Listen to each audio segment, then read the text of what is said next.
پھر اس پروگرام میں دانستہ طور پر مجھے یہاں اسکپ کیا گیا, مجھے نکالا گیا کہ سیرت عائشہ پہ بات نہ ہو. کتنے افسوس کی بات ہے, کیا ایسا ہونا چاہیے؟ مجھے اس پروگرام سے اب کوئی بندہ نہیں بتا سکتا, مجھے مینجمنٹ سے مجھ تک یہ بات پہنچ چکی ہے کہ اس لیے نکالا گیا ہے کہ سیرت عائشہ پہ بات ہوگی. یہ کیسے ہو سکتا ہے کہ سیرت عائشہ پہ بات ہم ہو نہ کریں؟ آپ میرے خیال میں اس کی تحقیق کر لیں, یہ اتفاق نہیں ہے. اچھا چلے میں اتفاق نہیں ہے. میں تو ایز اے میزبان ہوں, تو میں ظاہر ہے مجھے جو بتایا جاتا ہے, جو لوگ بیٹھے ہوتے ہیں کہ آج یہ سیگمنٹ ہے انشاءاللہ. جی جی چل ٹھیک ہے جی, چلیں ہم بریک سے آ کے دوبارہ بات کر لیں. بریک سے آ کے دوبارہ بات روتی ہے جی. چلے ہم بریک سے واپس آ جائیں. اسی طرح اگر آپ نے ہمیں اس لیے اٹھانا ہے کہ ہم عادت بسم اللہ الرحمن الرحیم. السلام علیکم ناظرین, آپ دیکھ رہے ہیں ڈیجیٹل دعویٰ نیٹ ورک اور میں ہوں حماد حمید. ناظرین, جیسے ہی رمضان کا مہینہ شروع ہوتا ہے تو رمضان ٹرانسمیشنز کے نام پر ایک ایسا طویل سلسلہ, نہ رکنے والا سلسلہ شروع ہوتا ہے کہ پوری قوم کو اس کے پیچھے لگا دیا جاتا ہے. پوری قوم رمضان ٹرانسمیشنز دیکھ رہی ہوتی ہے اور وہاں پر جو بحثیں ہو رہی ہوتی ہیں, وہاں پر ایسے ایسے اختلافی مسائل ڈسکس کیے جاتے ہیں کہ جن کا کوئی فائدہ نہیں ہوتا, صرف ویوز کے لیے اور ریٹنگ کے لیے. وہاں پر اہل بیت کے حوالے سے, وہاں پر صحابہ اکرام کو لے کر ایسی بحثیں کی جاتی ہیں کہ جن کو سن کر سننے والے کا بھی ایمان خطرے میں پڑ جاتا ہے. ناظرین, ARY رمضان ٹرانسمیشنز کے گزشتہ روز کے پروگرام میں مفتی ابو محمد نے جو اپنا احتجاج ریکارڈ کروایا, انہوں نے بات شروع کی اور پھر بات شروع کرنے کا یہ فائدہ ہوا کہ ان کا مائک بند کر دیا گیا. لائیو ٹرانسمیشن میں ان کا مائک بند کر دیا گیا. یہ واقعہ کچھ یوں تھا کہ مفتی ابو محمد جو دیوبندی مسلک کے مفتی ہیں, رمضان ٹرانسمیشن میں تمام مسالک کے وہاں کے نمائندے بیٹھے ہوتے ہیں, اہل حدیث, بریلوی, دیوبندی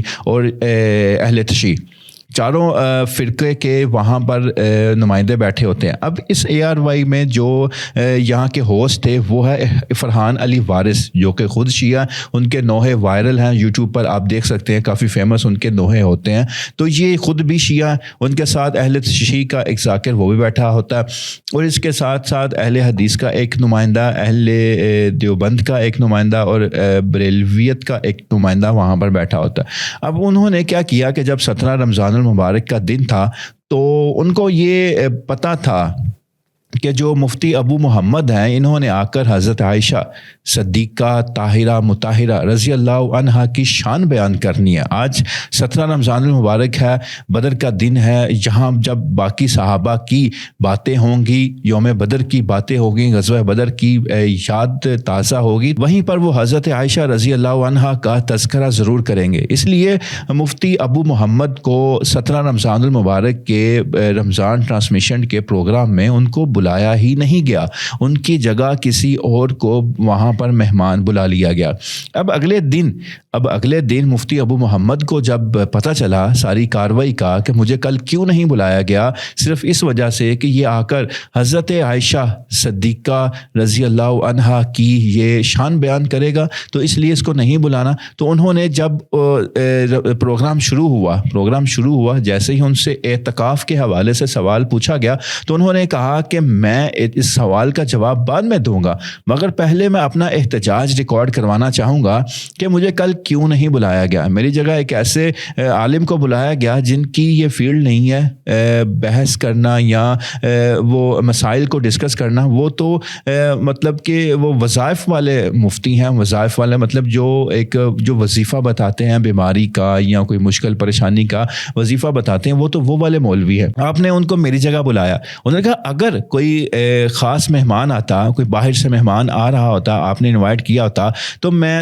تب سمجھتا کہ آپ نے میری جگہ کسی اور مہمان کو بلایا گیا ہے. مگر انہوں نے کہا کہ یہ جو آپ نے حرکت کی ہے مجھے اندر سے یہ خبر مل چکی ہے. اب وہاں پر فرحان علی وارث کی وہ جو شکل تھی وہ دیکھنے والی تھی, ایک رنگ جا رہا تھا, ایک رنگ آ رہا تھا, وہ نہیں جی ایسا نہیں جی, وہ ایکسکیوز می, جو ایکچولی مطلب اس طرح کی باتیں تھی, مگر اس کے پاس ٹھوس ثبوت کوئی نہیں تھا کہ مفتی مفتی صاحب کو کیوں نہیں بلایا گیا.